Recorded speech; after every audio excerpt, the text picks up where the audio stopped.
Okay, I think we are live. I will, as usual, wait to see some response in our chat, and then we'll get started. Alex gets to have this fun, awkward moment where I'm just talking to myself and waiting to. Hey, Yavor says he hears us. Hello, everyone. Welcome to DevStream number 16 for Knights of Honor 2 Sovereign. My name is Brad Logston. I will be your hopefully lovely host today as we talk about Knights of Honor 2 Sovereign and our latest DevDiary number 16. Man, 16. Every time I'm impressed by just how this has continued on. I have my fun guest today, Alex, with me. Say hello, everybody. Alex, Hi guys. how are you doing today, Alex? Hi Brad. I'm pretty excited with all the work that we are having this week. Great things are happening with the game. Now as we approach more and more the state that it will be ready to be seen. The world just falls apart around us, but the game gets good, better and better. So, yeah. Yeah, I really sympathize with you guys. I heard earlier today that Sofia and Bulgaria is going back through another lockdown here next week. You guys are going to be locked down for another 2 weeks. Pretty strict. Yeah. Currently, today is probably the worst day from the beginning of the pandemic, and the numbers are about 5 times higher related to the per capita in Bulgaria than in USA. So you can imagine what happens here. I'm It's really pretty sorry bad. about that. Yeah, I hope you Oh, guys stay safe over there. I know it's difficult because, and this is something that's not always. I mean, I'm sure a lot of people are facing this across all sorts of different businesses and whatnot. But yeah. gaming is such a game development is such a collaborative experience. It's you do what you can when you're on Zoom calls and virtual meetings, but it's just not the same as being able to sit in a room with a whiteboard and kind of work through things. So it definitely slows some stuff Uh, down here and there for sure. yeah, it's great that we managed to keep up the team spirit, and Yeah. we had this Saturday evening Zoom call with all of the colleagues. We drank beers and so on. It was it's just nice. Besides that, quite a few colleagues already were sick with the disease, so yeah, we just um, handle it. It's part of the life now of Yeah, everybody. you had COVID, right? Didn't you already go through it once? Yeah, I did. Yeah, My yeah. whole family, but the symptoms were quite They were light. wide here. Yeah. Yeah, I remember you talking about that a number of streams ago, and we had to delay a stream. So glad to hear that you had a relatively light experience from it. It's not always that way at all. So that was. I remember Thank when you. Veso told me that you were feeling sick. I was very worried about you. So I was happy to see your face again on stream. We're also obviously happy to have you here. The team, just to get this out of the way, because I know everyone's going to ask, we aggressively tried to get ready to show some gameplay footage for this one, but as Alex has kind of alluded to, it didn't quite hit this target. So I promise you within the next 2 streams. So next stream, we will definitely have some new gameplay footage to show. What it will be, I'm not sure. They have a good chunk of time, 4 weeks to figure that out. No pressure, Alex. Okay, and welcome to the world of technology. Yeah, it's back. We're back. Sometimes when you're using OBS, it decides to just explode on you because OBS does that. I actually watch at least a decent amount of streamers myself, and I love when you're on the stream and just OBS explodes for quite a second and then comes back. So we're all good. We're back. Hello, everybody. Yeah. It's sadly you missed the gameplay footage we just played, but no problem.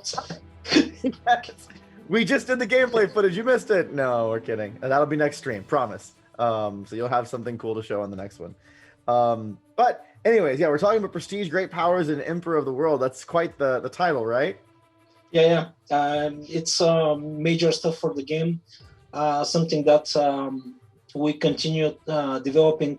It even started with the first game actually, because it was a major feature in the first one. We wanted this to really follow up the what we had in the first one and make it even better. It's a lot of content here in this feature. Yeah.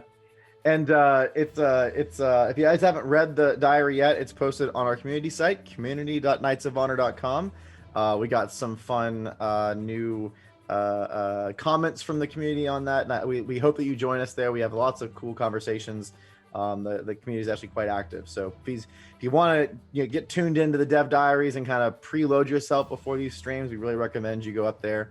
And by the way, as a starting comment, Ivor, I really appreciate you reaching out and checking that we're okay. This was a week longer than normal. It was my fault. I had a scheduling conflict last week on Thursday. We were actually all teed up to do it on Thursday. And then, my schedule just didn't allow it. There was some other hard dates that I could not move. So we had to move to this week, but we're all good. And I appreciate you asking after us. So yes, let's go ahead and get right into this. We're talking about prestige and fame and Emperor of the World. And I know there's a lot of, like, even when I was, reading the diary and trying to understand some of the different elements there, I got a little bit confused between fame and prestige and how they work together. So first off, let's talk about fame. What is fame in Knights of Anarchy Sovereign, and what is that about? Fame is a kingdom parameter, which is gained or lost in relation of the actions and decisions you make during the game. So it's something that you can gain, for example, by winning battles and so on. We'll get in details later on. You can, it's not something that you necessarily keep. You can lose it, and it can even become negative. It's kind of a negative prestige. If you do a lot of infamous stuff, for example, betraying your allies and such things. Yeah, and I think it's a better way to explain this, at least how I tried to understand it, because it was a little bit confusing to me a little bit, is when you think about your prestige, it's like a total amount of prestige in the world. It's like a total number. But prestige is made up of a couple different things. And part of your prestige score is your fame. So if your fame goes negative, it can hurt your baseline prestige. It can go positive and make your total prestige even higher. It's almost like these two values are added together to give your total prestige. Yeah, that's true. It's very difficult to explain one of those without the other, since in the end, what matters is the sum between prestige and fame. So yeah, we can say that fame is a component in the prestige metric, but the difference is that it doesn't matter what you have right now at the moment, which are the most of the prestige components, but it matters what you did once. And what fame does is it actually fades away in time. So if you have done some bad stuff, but quite long ago, your penalty decreases as time goes by. So this is the major difference between the fame and prestige. Yeah, and I know like baseline prestige is based on a number of almost like static things, like great cities that you have, or if you're have certain types of buildings in your empire, or like if you have like a trade power city, how big your empire or your kingdom is, things like that kind of reflect your kind of baseline prestige, and you have this modifier on top, which is fame. Yeah, exactly. Prestige is absolutely measurable, and each point of prestige. Why do you get it? Because you have this building, or you control that city. You have that rank in a specific leaderboard, for example, and so on. And it's something that you right now have. It's measurable. There are a lot of components and things that change prestige or fame, but yeah, that's the main difference. Yeah, and what I like about fame is like you said, it's very kind of like cause and effect. Like you have different things that happen that you do, or and some of them can be good, but it seems like there's also a lot of opportunities to not really be punished, but have consequences for your actions. Like the one that we showed in the diary, for all who haven't read it and seen the image, it's an example where you were using a spy to try to poison relationships between two people, and you get caught. And the people around the world are like, you shouldn't have done that, and you lose a little bit of fame around everyone. Everyone's kind of thinks a little bit less of you for a little while. Yeah, that's true. And very often about the fame, it's you're not sure whether you actually lose fame. There is this element, for example, with espionage and with other actions that are not very well tolerated, but you often gain the penalty only when you fail in something.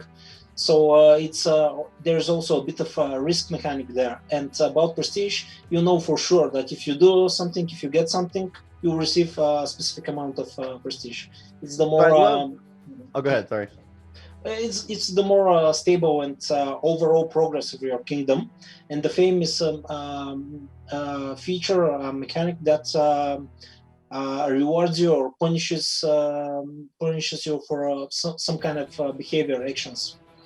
I know we have a lot of people in the chat that played the original Knights of Honor and have been following the Knights of Honor 2 Sovereign dev streams and diaries for a while. I'd love to hear some comments from the chat on what kind of things you think would either increase or decrease fame, and maybe Alex can have some fun with this and we can respond and say, oh, yeah, that's an increase or a decrease or something we haven't thought of yet. So, post in chat and I'll read them off, like things that you think would decrease or increase fame in the game. The spy one is one of them, right? I think that's a really good example.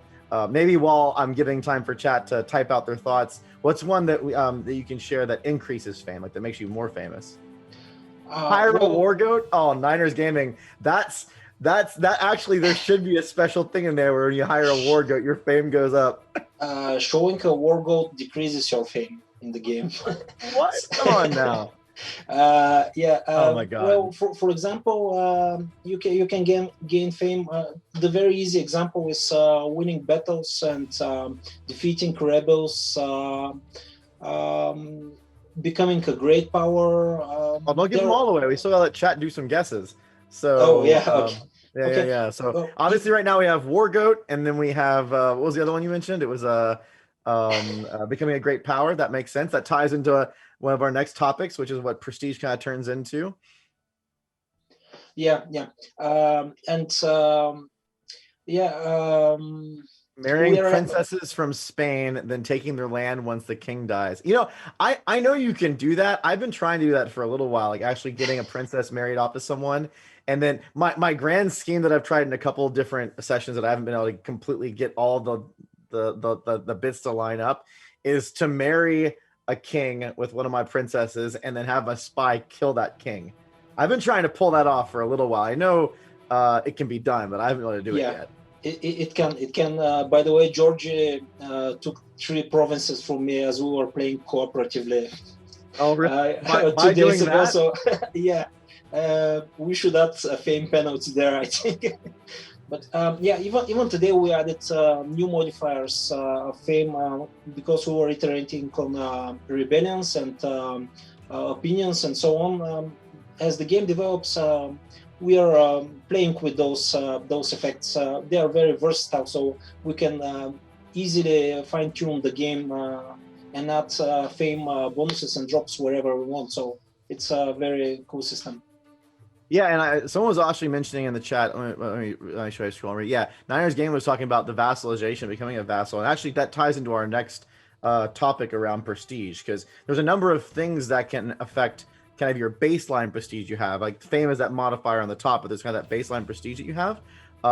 So what are some of the things that we mentioned a couple of them, but just kind of walk back through them. What are some of the things that establish that baseline prestige? Yeah, I would definitely miss something, but that's fine. You have a good penalty from buildings and upgrades you have in the province. The leaderboards are one very huge chunk of the prestige. You have 5 elements. We can go into details after that. You have also some very important cities around the map that provide quite a lot of prestige if you control them. These are the famous holy cities, some larger cities during the medieval period and so on. You have bonuses from your vassals and from marriages. And so how would that work exactly? I think that's a cool one, because your vassals actually can give you baseline prestige, but to Niners Gaming's point, if you got a vassal, could that give you also a fame boost because you successfully like got a vassal? Do you kind of like get the baseline boost from the prestige and also that temporary boost from like accomplishing that goal, so to speak? Yeah, definitely. Okay. You can have the two elements combined, and also you can have a fame drop for losing a vassal, which adds up on top on that you don't receive the prestige that you got from the vassal.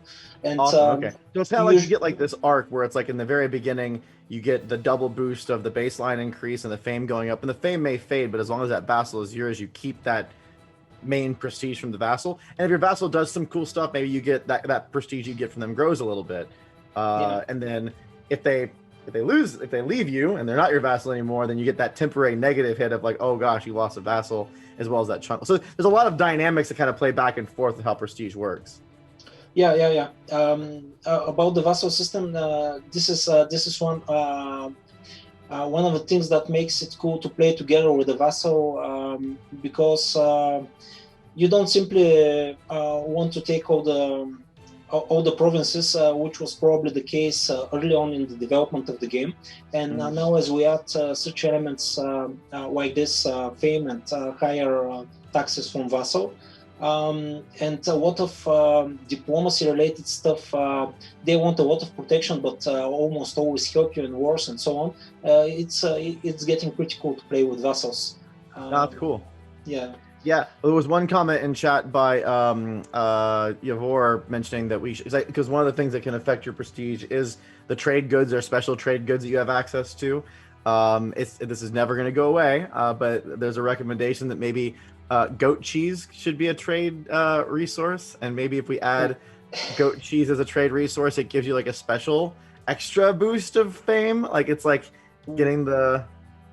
We actually have it, but we call it fine cheese in the game. Oh, we may need to change that to goat cheese. The people have spoken. Okay. I don't know. Could be done. It could be done. That could be. Maybe we'll run like some like community event sometime down the road where based on how many people participate or some kind of factor like that, it'll be, do we leave it fine cheese or change it to goat cheese? We'll see. Resources is something that also provides prestige. It's true, and that's unique resources. So if you have goat cheese 5 times, for example, in the provinces, you will not get the bonus 5 times, of course, just once. Yeah. Yep. Also, hello everyone. I see some new people joining. Kermit, Dragon, Drop Dota, Zeke, Frugi, welcome to the show. So the next thing we're going to talk about is you mentioned kind of the categories of the leaderboard categories, and I think we talked about this maybe before, but and we don't want to spend too much time here, but I think it's kind of nice to explain how that works a little bit. There are 5 major categories for these kind of leaderboards. They're really kind of like rank pardon me. Yeah. Rankings that show like your relative position to the other kingdoms in the world. And can you go through the 5 categories for us real quick, Alex? First of all, each category has several elements. Each of them has a separate ranking and provides points. But the main categories are wealth, conquest, society, culture, and let me check my notes. Politics. I got your Politics, back. Yeah. It's all good. I got your back. Okay, thank you. So wealth, conquest, culture, society, and politics. What's very cool is that you don't just win them once and then have this prestige guaranteed, but you have to maintain your position, and also you need a nice strategy. Which of those are you aiming at? Because I've never seen a kingdom.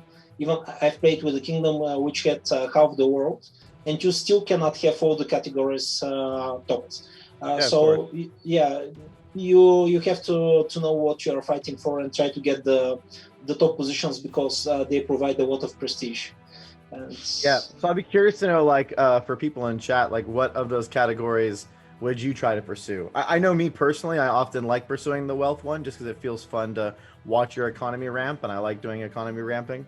And I find it really engaging sometimes because it kind of gives you this like different reward loop where you're like watching those messages come where it's like, oh, now you've moved from like rank, now you're in the top 10, and you're trying to see how high up on that rank list you get. It gives you that extra kind of carrot dangle. Be like, okay, I want to try to get a little bit higher on that list. I like going wealth. What's your favorite, Alex?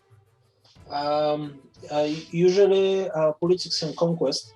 Okay. They go very well hand in hand because for conquest you need a lot of allies, good relations, pacts, and so on. And if you manage to get these, you get a very high in the politics. Vassals also count there, and this is very well combined with the conquest element, which counts how many wars you won, how many provinces you took, and so on. Okay. There are different components. Yeah, of course. Yeah, I find that the it gives lots of ways for different play styles to be rewarded.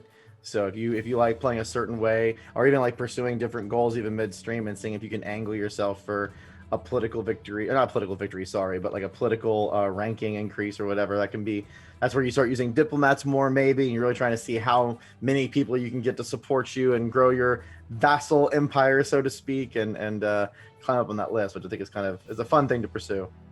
Yeah, and it's very opportunistic. It's not always like you can choose initially what you aim, but you have to adapt all the time, see where you can get to the top, and whether it's worthy, because there are other factors, of course. This is just a secondary factor for your development. So yeah. Yeah, and this is a good segue, even talking about politics, because one of the other things that you mentioned in the diary was the fact that now, like, part of what you can gain prestige from, and even fame, is marrying princesses and creating kind of those royal ties to, or princes, both, but creating those royal ties to different kingdoms. And a lot of people were excited about this extra gameplay around princesses. A lot of the questions on the community site, by the way, community.knightsofhonor.com, fun plug. A lot of the questions on there were about that gameplay. So first and foremost, like, how does that work when it comes to like marrying into another kingdom's family and getting some prestige benefit from that? Yeah, well, it works if your site of the marriage is the site of the princess or the future queen. It depends whether she'll marry a prince or a king. This we wanted to make the role of the princess much better and stronger, because there was this problem in the first game that you never want to marry your princesses, because if you have a foreign prince in your court or king, once your king dies, they get a claim for inheritance, and they can get some of your lands. Yeah, and this is one directional, only for the male side of the marriage, and giving some bonuses to be valid only for the female side of the marriage. We are balancing the game, and we want the players to be happy when they have princesses, not only male princess, and that will be heirs of the throne and so on. And that's why we added these bonuses to the female side. Yeah, I feel like there were a lot of, and obviously it's features that we're still iterating on. And I found actually very telling that so many people were interested in this topic in the community. So maybe it's an area that we need to even expand more functionality around. But it was maybe in the future we'll do a dev diary a little more oriented towards royal family and princesses and queens and kings and their kind of relationships both amongst each other and other kingdoms. It's not like our game is not an RPG themed game. It's not like we have lots of depth there, but there are mechanics that reflect those different ties, and I think it could be fun to talk through some of them because there were so many questions. One that I thought was really telling was about like the espionage aspect of a princess being married off to a foreign land. I mean, it just makes sense. You would get a little bit of a bonus if that situation happens. So it's kind of like cool little opportunities to expand that gameplay there. Yeah, it's kind of logical also, because your princess is in the foreign kingdom, but their prince is not in your kingdom. So you have you need to have some advantage. It's logical. Right. Yeah. Cool deal. Well, I think we're gonna bring our good friend Georgie, or Gogo as he likes to go by sometimes. I always call him Georgie. I can't help it, but I think we're gonna bring him on here for a little bit and talk about the Emperor of the World, which is a fun topic. But we'll have you back, Alex, at the end to answer some questions. So don't go anywhere. Okay, have fun. All right. All right. Thanks. All right, everyone. Well, that was Alex for the first half of our stream. Now we're going to go into talking with Georgie about the Emperor of the World aspect of this theme. Georgie, I think you're on. How you doing today, guy? Hello. Good to be back. Thanks. I'm doing good. Good. The beard is continuing. I actually think it's staying at the same level of epicness. I haven't really seen you're shaping it a little bit. Like I don't notice it. Every once in a while, I expect to see you and just see it like all the way down here, like off camera. Like that was like 3 years ago. I was Santa back then. Now I'm a bit tame.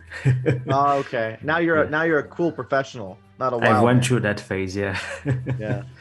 I love how Home 24 doesn't say hi to Georgie, but he does say hi to Georgie's beard. Nice. It says hello back. Yeah. Awesome. Well, it's good to have you back on the stream. It's been a little while. Hope you're staying safe over there and everything. Yep. Stuff are going fine, as Alex said. Things are a bit hectic right now, but not going out and playing video games all day is a good thing for me. So I don't mind at all. Yeah. There was a little bit of Alex was alluding a little bit to your and Alex's kind of Knights of Honor 2 multiplayer sessions back and forth. I imagine that's there's some history and drama over time between the two of you. Well, to be fair, I was kind of losing badly and I needed the win, so he just accepted my humble offer, which I thank a lot. But I still lost horribly, but sometimes that happens. More and more our game begins getting more challenging. Sometimes stuff happens that I'm not even sure how it happened because there's so many different systems going between each other, and it's so fun. Yeah, so you went to Alex and begged him for mercy and said, "Please accept me as your humble vassal, so I may still exist in this world." And he graciously accepted your oaths of fealty and submission to him, huh? I may or may not have noticed his king was venerable and that I might have a chance to do something. I don't know. That's funny. Well, talking about kings and being venerable or honored, so one of the other aspects of this diary that we were talking about is kind of like the end game goal of Knights of Honor as a franchise, which is becoming this Emperor of the World. So this is on the first game. I think it's similar, but has a lot more mechanics to it in this in Knights of Honor, the sequel. Tell us, what does it mean to become Emperor of the World? What is that goal? It's a pretty major thing. It's actually one of the most. It's one of the biggest ways to decide when you feel like you've basically won the game. Because apart from conquering the entire world, it's a nice little, well, not little, it's a nice big goal to have when you're playing. I mean, the rankings, the prestige, the way you see great powers, it's a central point of the game. And the fact that there's a giant button that says you can claim the victory now, and it's always pushing you towards it and kind of like saying, hey, click me, I know you want to. It's a nice goal to have, and it's something that we've been discussing and iterating on for a long time, and it's really exciting that we can finally show it off. What does it mean? What does becoming Emperor of the World mean? Like, what is that? It's basically well, we're gonna speak how you can be an Emperor of the World. It's either you claim it or another way vote happens, but it's basically a big vote happens, all great powers start voting for whoever is the claimant, and if the claimant achieves a certain amount of votes, which are a certain amount of the prestige of all kingdoms that vote, they become the Emperor of the World. Okay. In very short terms. And the way that I understand it, the vote is always between two claimants. So it's always like this kind of tug of war between, it's not always you, I guess. It could be, I guess, two AIs potentially. But I mean, it's like whoever is the world thinks is the two greatest powers that maybe have enough prestige and enough clout to be the Emperor of the World. Or if you decided to try to go for it by claiming Emperor of the World, you and the next person that maybe the world goes for. Is that a good description of it, you think? Yeah, exactly. One of the scenarios is the vote that has two kingdoms being voted for, and that's the automated process. So right now, I think it's between 1 or 2 hours in gameplay time. A vote like that happens. And in Knights of Honor 1, it was similar. It was a little bit, to be honest, it was a little bit fast in the beginning. So we're trying to think out when is the proper time to trigger the first vote for the Emperor of the World. But that's one of two ways to make it. And the best bet you have on that type of vote is just to be the kingdom with the most prestige, because the top two great powers are being voted for with the automated process. Yeah. By the way, I just have to pause a minute. If you saw my reaction, it's because I'm reading chat right now, and Yovoris finally made the wonderful pun about goat beards being goat tees, which I just don't even know how to respond to that comment, Yovor. The eye rolling and the like dad joke sighing on that comment. Nice. Okay, so we're gonna move on from the whole goatee thing. I find like, so in the first scenario, and by the way, for people who joined a little bit late, the team worked very, very hard to try to get gameplay footage ready for this stream. They were unable to get that all done because there's a lot of stuff going on right now. You may have not heard, but Bulgaria is about to go back through another lockdown next week, so it's been kind of stressful.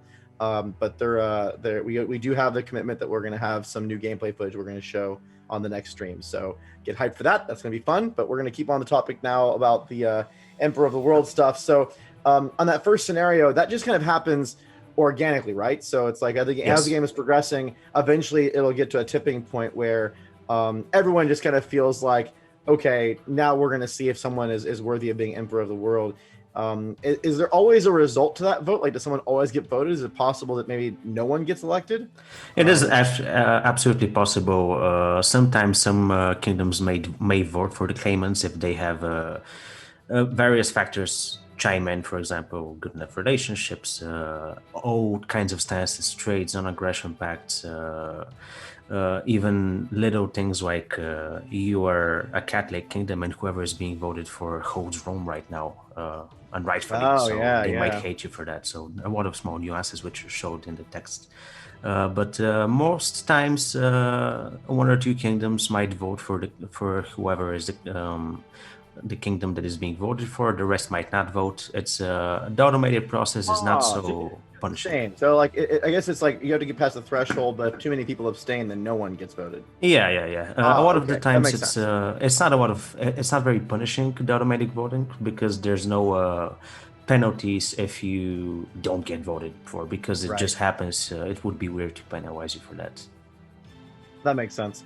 And I feel like so in the other scenario, which is you decide, hey, I win button, like I'm gonna claim being Emperor of the World. That one's a lot more dangerous because that's you proclaiming. It's like you stepping up and look at me, everybody. I'm the big kid on campus, right? Absolutely. So what happens when you do that? Like, what's the results of that attempt? It's a very risky thing, and usually what you want is to know that you have a chance to win. Because if you don't, and if kingdoms vote against you, whoever voted against you enters war with you. So you're kind of pushing yourself forward and saying, okay, I am the best, but if they don't accept me, it's going to be chaos from then on. I mean, if you are that powerful that you think you might win, you might be able to handle the wars, but a lot of wars though. Late game scenario, something like 3 or 4 wars instantaneously can be a deal breaker, definitely. Yeah, and I think like the idea of kind of, you almost have to do like political sanity checks around all of your allies to see like who is like a really good friend who may like be interested in voting for you if you decided to go for it. It's like kind of checking the waters and like hedging your bets on if you should do it or not. Yeah, it's I think like usually when I try to claim the vote, at least half an hour before that, I'm really looking out for things that might help me improve even the slightest bit of relationship with their great powers. By that point, what matters the most is your relationship and stances with the great powers themselves. Right. So you gotta time stuff properly. You gotta make the right marriages, the right stances and whatnot. It makes sense too, because it's almost like when you're one of the great powers and you're kind of dealing with the different great powers, there is this kind of like a global power dynamic that's going on that evolves as the game goes on. Some great powers may have problems with you for previous transactions. Some you may have built long-term relationships when they were smaller. Like there's a set of evolution of the politics in each game that you have to manage when you get to that point.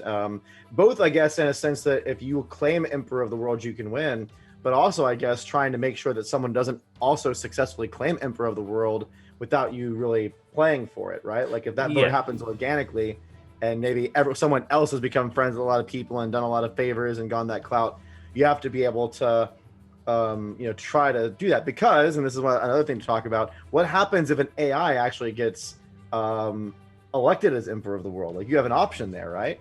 Yeah, definitely. This is something that we wanted to implement, because it's a little bit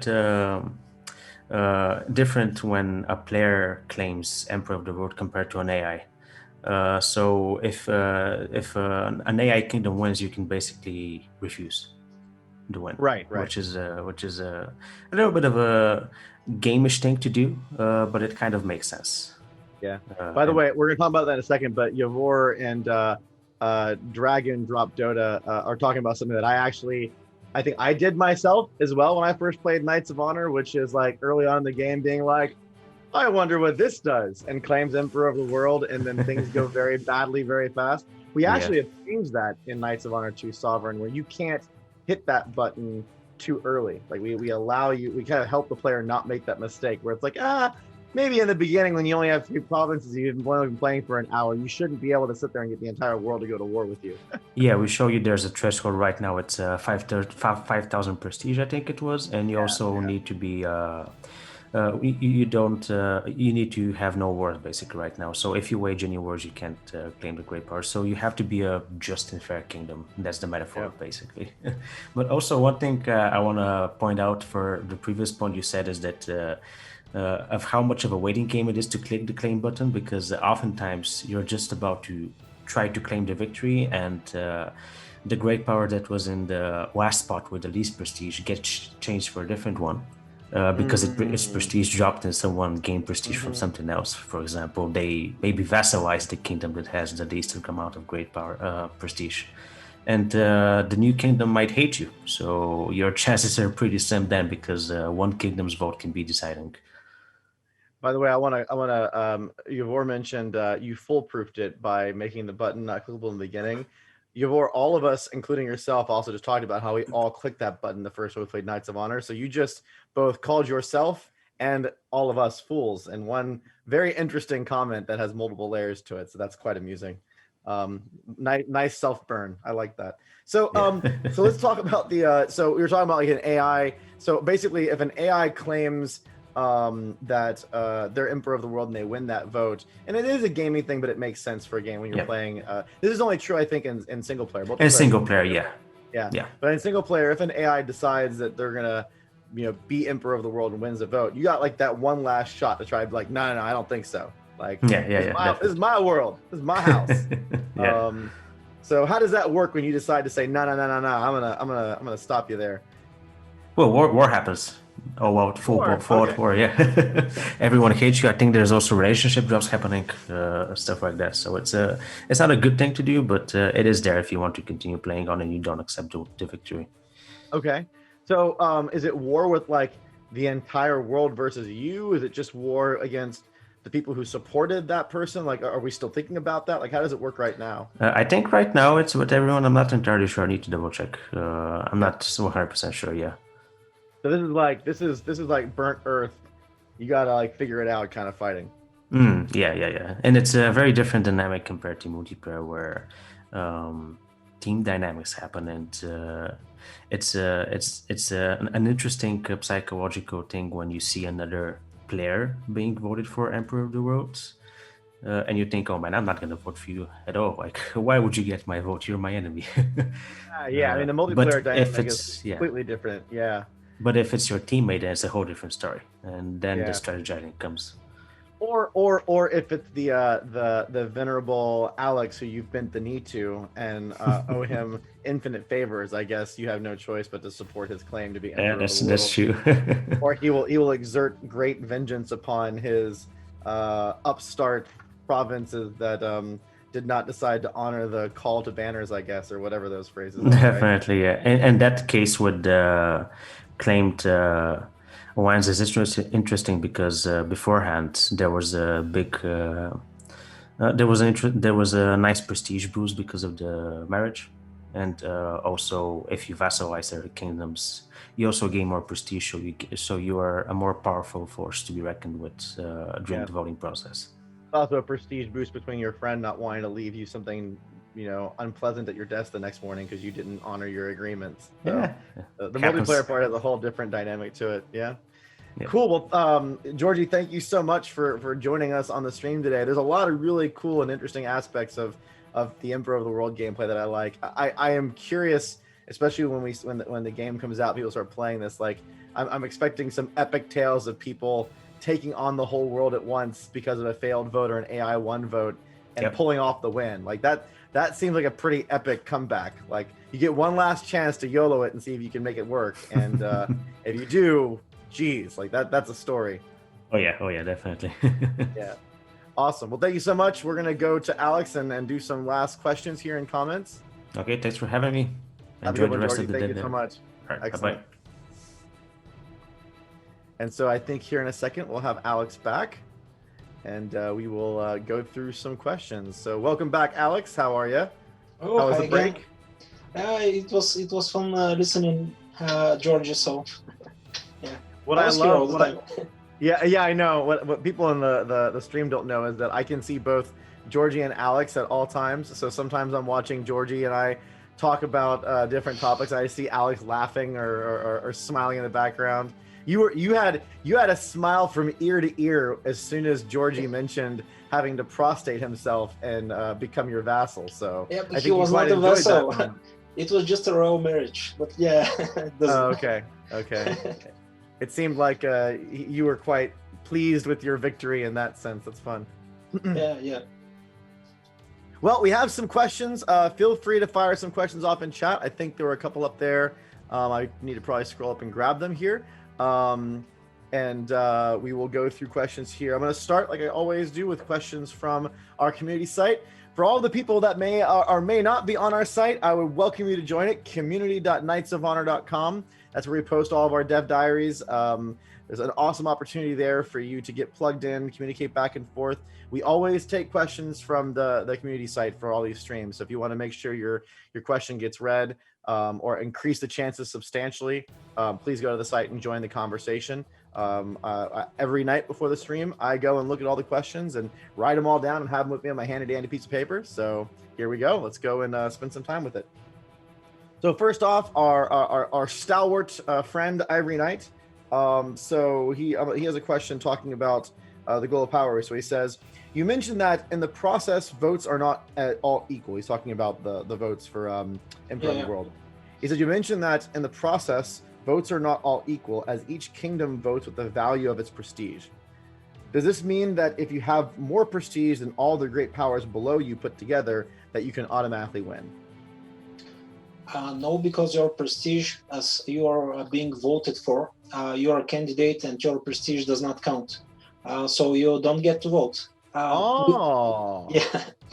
And also it's important to know that if you have if you are twice the size of a kingdom, that does not mean that you have twice the prestige. The prestige is more balanced. So it's impossible or very, very, very difficult to have prestige, for example, as the top two other kingdoms or something like that. Not to mention all the great powers. So it's for several reasons it cannot happen like this. That's a very cool clarification. And so I guess as you're saying it right now, when the Emperor of the World vote happens, the claimants can't vote. It's the rest of the world that determines. Oh, yeah. So that's a very political dynamic there. Yeah, because it's the other kingdoms that recognize you as the Emperor of the World. It matters what they say, actually. Yeah. Okay. Awesome. That's a good clarity. All right. So the next question we have is from BC Knight. So he or she, I'm not sure, asks, will there be, I think there's a typo, so I'm going to correct it for you there just to help your, will there be some other ways to enjoy the game like Steam achievements that would create different scenarios with different levels of difficulty? based on the starting kingdom and the achievement objective? And the short answer to that is yes. We're going to have Steam achievements, and we'll have a lot of different options there. There are also like some different, especially in multiplayer. I know we're still experimenting with some of the single player scenarios, but there are like different victory goals that you can pursue, and different types of, I guess, like self challenges that you can decide to do. Yeah, definitely. I'm a big fan of achievements, kind of achievement hunter myself. For the games I like, not every game, of course, gets me hooked. But I've already prepared a short list with about 100 achievements, and also categorize them by types for onboarding, some very, very hard to achieve, and so on. Some specific for kingdoms, but we will see. We haven't implemented those yet because they are the cherry on the top. Yeah, but Awesome. they are ready. I would love to, while we're going through the remaining questions here in chat, if you guys have ideas for achievements, post them now. Alex is taking achievement suggestions. So for those who know Knights of Honor as a franchise, let's see a couple of achievement recommendations. Sure. Ask for something crazy, and we'll see if he increases his list from 100 to like 120. Yeah, we need some Easter eggs there. So there you go. Yeah. Shop Before Niners Gaming, I think he was on here. He or she was on here, may still be. Do princesses have different skill levels for espionage? Some being more talented than others, like with the talents of kings and princesses in Knights of Honor 1. We're not really talking too much about the princesses yet, but I guess you could probably answer that question a little bit, like a tease of an answer. Yes and no. Female characters have attributes like espionage. It's added to the kingdom, to the king's espionage attribute, but they do not directly add it separately when they're in the kingdom. So, yeah, yes and no. Okay, cool. There was actually an interesting question that that Lighthope asked, and that Niners actually answered correctly. I'm going to just talk about this because I think it's a good clarification. So the question was, am I misreading and they only get prestige bonus, like the princesses with their relationships, or are they getting other bonuses as well, like espionage and counter espionage and stuff? And so, I mean, they get other bonuses as well. Yeah. And I mean, and the way that Niners Gaming summarize it is exactly right. It's the whole idea of, you know, if your princess is in another kingdom, obviously you gain some, you know, whispers and some knowledge from that, and vice versa. Like, it's also a risk to you, and I mean, not too much of a risk, but something you have to be aware of, at least if it's someone that maybe you're not so friendly with. That would make it easier for potential espionage activities from that kingdom to happen against you. Yeah, true. And diplomacy, it's very important to have a royal marriage. So it has a lot of effects. Yeah, it makes sense. It's like you're exposing yourself a little bit, but also like assuming that both sides are on the same intentions. And I'm guessing, like, if that falls apart, that'd be a pretty big negative fame hit and would not go well for you for the rest of the world. So it all kind of ties together. It all comes full circle in how these systems intertwine. I saw some interesting, let me flip over there real quick and see if I can get some of these suggestions here. I saw some fun achievement suggestions. So, of course, Dragon Drop Dota. Will there be any goat related achievements? My goodness. Killing 100 marshals in a battle.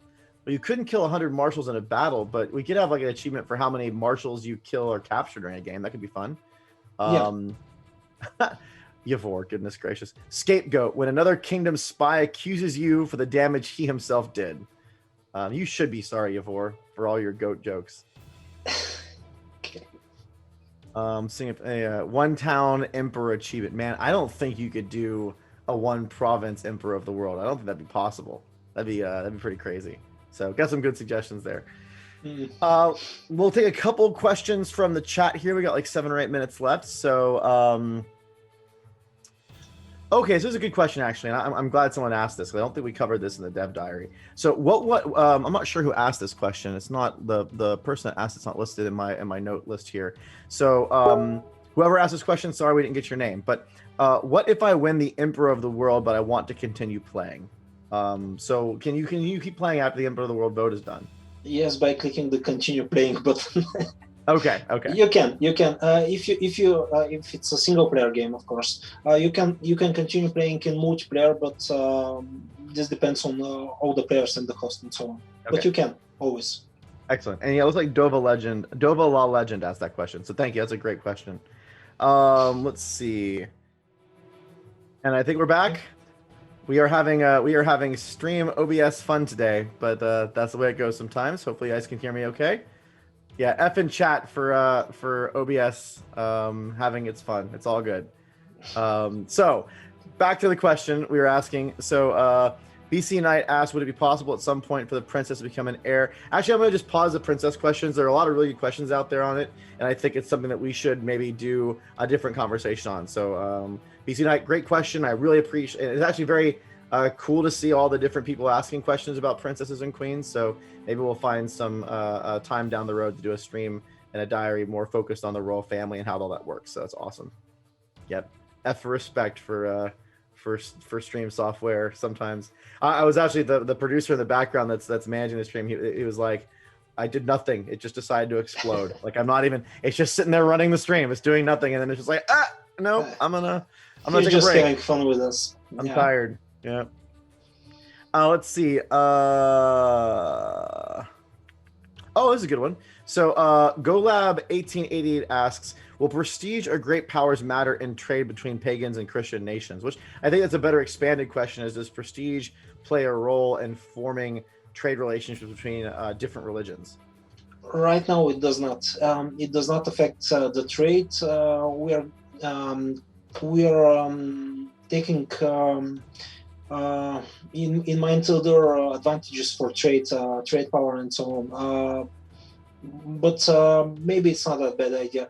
If you become great power, you have some advantages, and some of them are commercially related. So if you have a lot of prestige, you have boosts of economy as well, but not directly.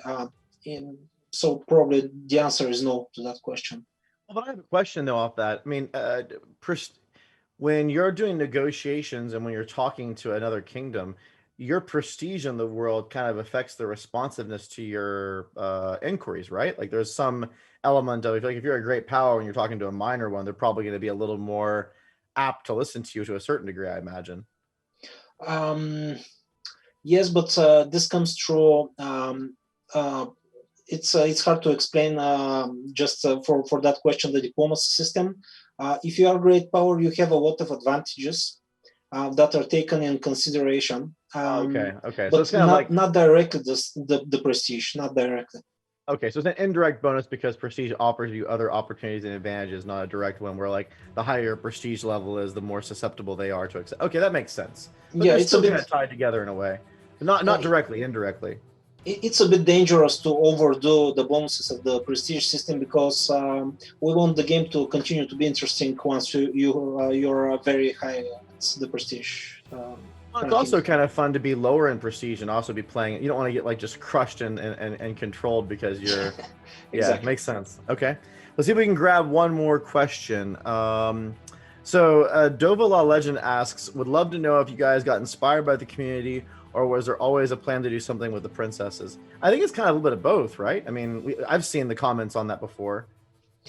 Yeah, I think it's really a little bit of both because after we started the development and the streams and listening to what the community says, we implemented a lot of things about the princesses actually. So. Yeah, I know, and we've talked about this a number of times on streams, and I can't emphasize this enough. We don't always respond on the forums because obviously the team is very, very busy trying to get gameplay footage ready for you guys. Like they have a lot of work that they're focused on. But we all read the forums. We may not always respond, but we always read them. And I know specifically that there was a conversation that came up quite a while ago, maybe a year or so ago, based on some of the commentary on the forums about princesses, and it was with me and a few of the designers. I think Alex, you may have been on that conversation where it's like, hey, people are talking about this, like we see it coming up a lot, we should be aware of it and maybe have some ideas to expand that conversation, that some of the ideas we'd already talked about. Like there were already things in plans, but we modified and enhanced those plans based on the tones of conversations happening in the community. So not to say like everything that you guys get excited about or have discussions on in the forums will prompt us into action, but I can promise you that the posts are being read and being discussed internally, and the conversations that you guys have will definitely make a difference in how the game continues to be developed, both before release and after. So we really encourage you to be on those streams. We actually do often have not postmortems, but we talk about the chat even on these streams. Like Alex and Georgie and Veso, all of us have had conversations after the cameras are turned off where it's like, man, people are talking about this or that, or maybe we need to consider this. I mean, your questions and comments definitely are having an impact, maybe more than you know. So it may not always seem obvious, but we really appreciate you. We very, very much do listen. And it may sound like a line. Everyone kind of says that stuff, I guess, these days in game development, but it's an active part of our process and how we're kind of evaluating what we're doing. Yeah, we actually, the design team, we have a process of replying. So basically, Veso keeps responding to the questions, but that doesn't mean that the rest of us do not read the forums and Discord and so on. So yeah, we care. Actually, so Dova Legend, and this is kind of a good parting question as we're wrapping up. He has a really cool idea. He said, could there be a stream in the future about the things that you incorporated in the game inspired by the community? That could be tricky to do because I don't know if we actually track it like that so manually. But I know Alex is always, for those that Alex is often the one that's pinning the dev diaries. He writes most of them and then we kind of edit them back and forth. It may be hard to track that down, but that could be a really cool dev diary topic. Like actually going through and identifying some of the things that we've gotten inspiration from and grabbed either directly or indirectly because of the topics that's come up. That could be a really fun diary to go on. Yeah, it will be a bit hard because ideas always come from several different places. Just a part of them might be taken, and it's very hard to determine what exactly did we take. But yeah, we may try this. That's a good idea. That's a good dev diary. Maybe we can work that in. So thank you for the suggestion very much, Dovla Legend. Dovla Legend. I'm probably saying your name wrong. I apologize. Well, that's it for today, guys. We are gonna have our ladies and gents. We are gonna have some gameplay to show on the next stream. So tune in for that. It'll be in 4 to 5-ish weeks as normal. We'll try for 4, but you never know. Things can sometimes happen. And we'll show something. I can't tell you how much it will be or how long it will be. The team, as you can tell, they have a lot of work going on. The quarantine reinitiation is going to be a thing because obviously some people have kids, and I mean everyone in the world is facing the same challenges. And you're trying to be productive and do this stuff, but you have life is life, and we're all doing the best we can. So look to see some of that cool stuff in the next stream. And we'll be able to give you a little bit of a tease. Alex, thank you so much for joining us. Anything you want to say to everybody before we call it? Thank you, Brad. No, just stick around. The cool stuff is coming. Thank you for your patience, guys. We are doing our best. They work very hard. I know it. They really do. And they're I think you're gonna be very happy with the work as you see and eventually get to play the game. So. Thank you, everyone, very much. We'll see you next time. Have a good one.